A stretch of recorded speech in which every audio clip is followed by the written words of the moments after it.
ભાઈ છે ધંધુકાની અંદર જે ભરવાડ સમાજના દીકરાની હત્યા થઈ ગઈ છે તેનો મૃતદેહ સહી ઘરે પહોંચ્યો છે. અંતિમ યાત્રાની અંદર લાખોની સંખ્યામાં ભરવાડ સમાજના લોકોથી લઈને હિન્દુ સમાજના લોકો જોવા મળ્યા. જે આ મિત્રો વાત તો તમે બધા લોકો જાણતા હશો કે આજે જે ધંધુકાની અંદર જે ઘટના ઘટી છે, જે ધર્મેશભાઈ ભરવાડને મારી નાખવામાં આવ્યો છે, તેની હત્યા કરી નાખવામાં આવી છે. ખાલી ગાડી ઓવરટેક કરવાના કારણે કંઈક ને કંઈક તેમના ઉપર શરીર વડે હુમલો કરી નાખવામાં આવ્યો છે.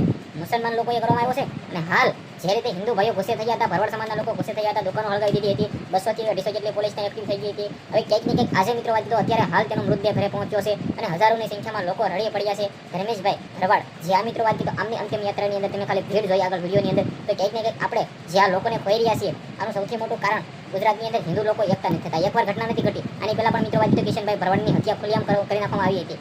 તે પણ કંઈક ને કંઈક તમે બધા લોકો જાણો તો ઘણો બધો લાભો કિસ્સો હતો. પછી નવગણભાઈ ભરવાડ તમે બધા લોકોએ નામ સાંભળ્યું હશે.